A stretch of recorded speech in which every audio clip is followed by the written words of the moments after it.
Good morning, everyone. Welcome you all to the academic year 2020-21. In this semester, fifth semester, we are going to study management and entrepreneurship. We all know that the management is everywhere and we need to be technopreneurs. So, along with the technology, there should be a bent of mind to know and to manage the things around. And once you become the managers, you should be able to take up your team and then take them in a leading roles.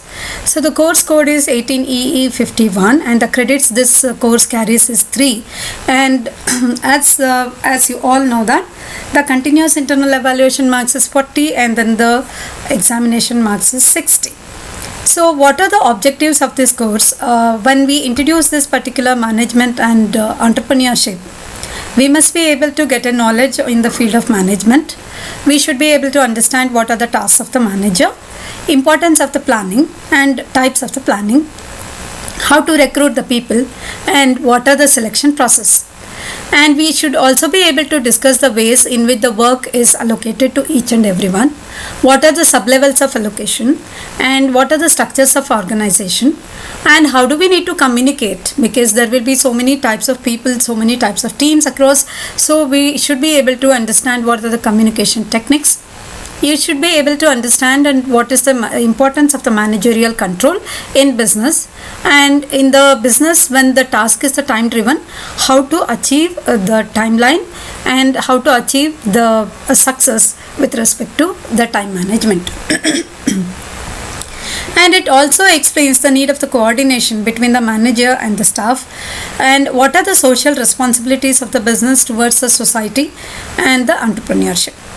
And we will also be able to understand the objective of the entrepreneur development in all the rounds, and what is the concept of development of the entrepreneurship. We should be able to understand what are the various types of entrepreneurs that can emerge, and what are the functions of the entrepreneurs, the myths of the entrepreneurship, and the factors that are required for the capacity building for the entrepreneurs. We should be able to discuss the importance of the small scale industry in building the nation, and the contribution of the small scale industries with respect to the national economy. And we should also be able to understand that how to establish the small scale industry, medium scale industry, as well as the corporate, and what is the difference between the startups and the small scale industries, and what are the micro level industries. That also we will be able to discuss, and we will come to know the importance of each one of them in the with respect to the role of building the economy levels. And we should be able to know how to generate the business and how to create the business opportunities, how to identify the business opportunities, and what are the importance of business plan to take it forward. And we will be able to discuss the concept of the project management, what are the controlling tools that we can use in order to achieve the success within the given timeline with involving a team of people, and how do we build a project, and what are the importance in studying the feasibility of the project, and how to get the projects approved, and how to get the grants for the project, and how to calculate the project appraisal over the years. And we should also be able to understand that how to approach project financing by writing the project report. And we should be able to understand that which are the different institutions in the state and the central level who is going to finance the projects and who is going to support the business enterprises. So to discuss all this, to know all this, we have divided the entire management and entrepreneurship into 5 modules. The first module deals with management and the planning.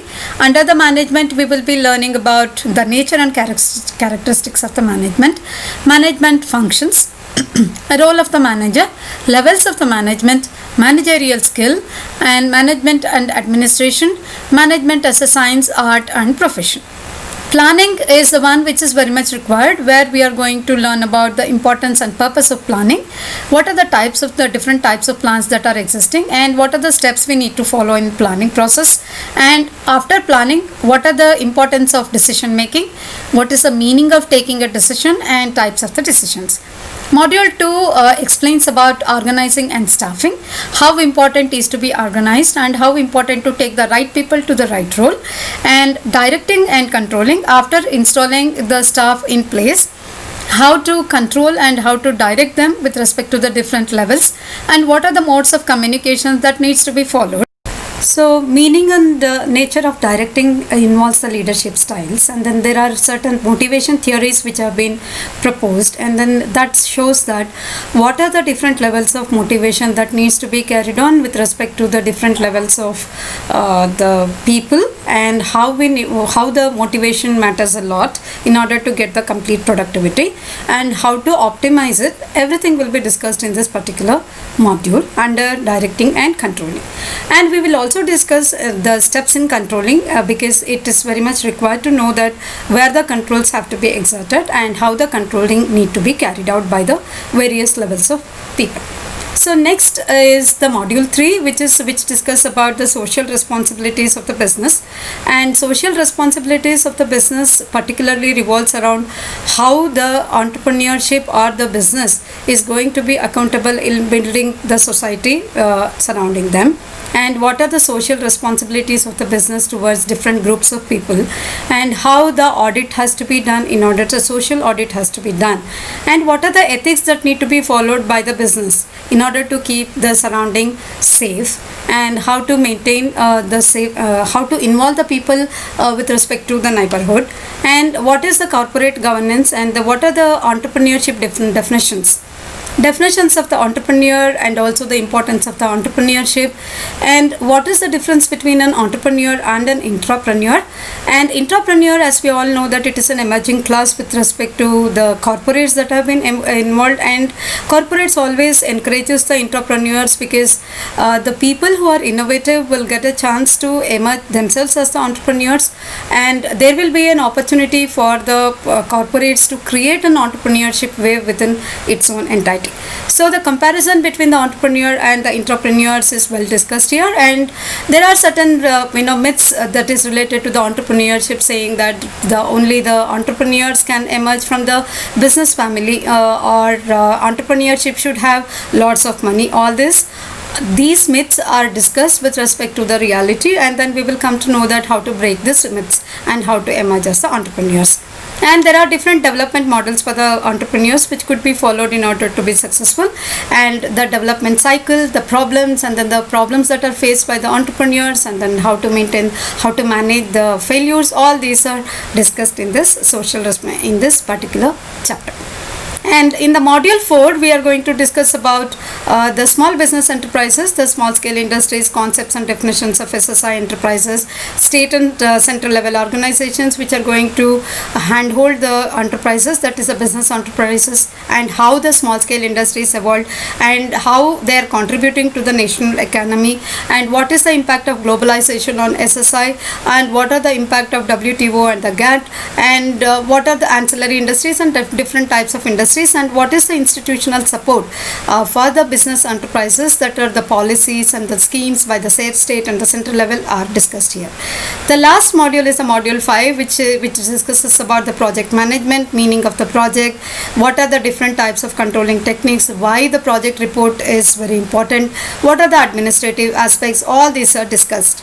After completing all the 5 modules, the course outcome that is expected is to the right understanding of the entrepreneurship, and how to involve in the different tasks of the entrepreneurship, different roles of the managers, and then the planning, and then the different step and functions of the management, and how to establish an industry and how to run it successfully, and to establish the industries, what are the different steps that are to be followed. These are the outcomes of the course which is expected to be learned by a student.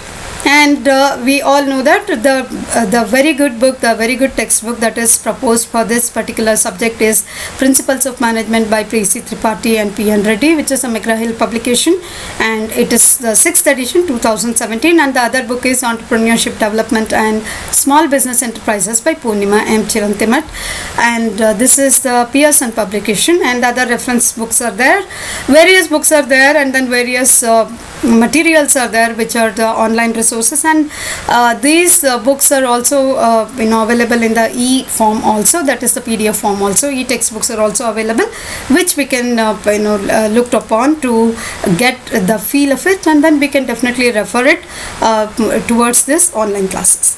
And with this, the introduction of the management and entrepreneurship 18 EE 51 is discussed. So far we discussed about the entire modules, that is the entire syllabus that is given for management and entrepreneurship, and let's take the module by module so that we will be able to discuss every part of the management and entrepreneurship for the right learning. So in the module 1, as I already stated, that it is the management and the planning which are the basics and which needs to be learned before moving ahead with respect to the entrepreneurship. So management is the most sought after skill in the world today. So managers are well emerged people who are going to form a set of people, and they say that management is a function of guidance, and the leadership controls the efforts of the group of the individuals in order to achieve the goals or objectives of an organization. As we know that management exists everywhere in an organization, be it an office, be it a business, or be it an industry or an organization, human resources, healthcare societies or healthcare sectors, education, power, natural resources, etc. So management helps in directing the human resources or technology to achieve the stated benefits. Management plays an important role in maintaining an organization in a most efficient way, and it makes the organization to be task driven. In fact, management practices helps in sustainable development of an organization and in broader spectrum the country. Many management gurus or the thinkers have stated the management in different ways. Most famous statements among all those management guru statements are given by Peter Drucker and Kuntz and O'Donnell and Henry Fayol and so on. So if we see these definitions, first let's take up the definition by Peter Drucker. Management is a multi-purpose organ that manages a business, manages a manager, and manages workers and work.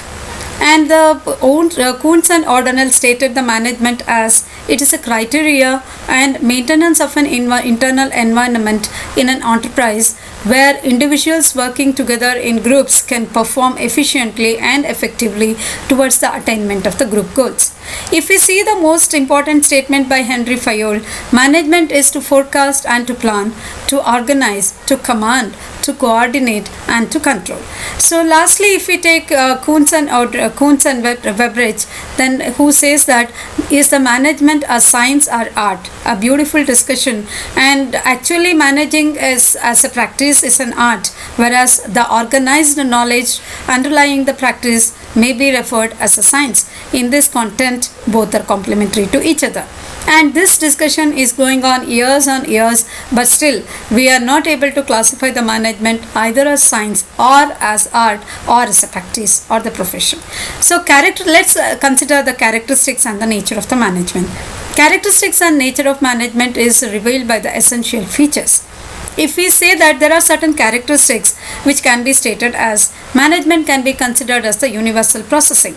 It is the universal process which is applied to all types of businesses, all type of institutions like social institution, religious institution, political institution, military organizations, commercial organization, bureaucracy, etc. And if we see that management is goal oriented, another characteristic of the management is it is goal oriented. It is always aimed at achieving the goals, so it is goal oriented, and all the efforts of the management is always directed towards achieving the effectiveness within the given time and efficiently. Effectiveness refers to achieving the goals, whereas the efficiency is the achievement of the goals within the optimal use by making the optimal uses of resources within the given timeline. Another characteristic of the management is that it is a social process which deals with the human resources, the nature of the human beings, egos, education, the resources like the human beings faces, and the motivation of the people and the working out for their satisfaction. Hence it is a social process which involves the human beings, social traditions and customs and the religions and the regulations. Management, another characteristic is that it is a combining force or the coordinating force. So it coordinates the efforts of the people in an organized way within the timeline. So it is a coordinating force. Management is intangible because it cannot be touched or it cannot be felt. It cannot be touched or felt, but it is only seen. And there is no physical presence for the management, but it is always felt. So observed as a practice, so it is intangible.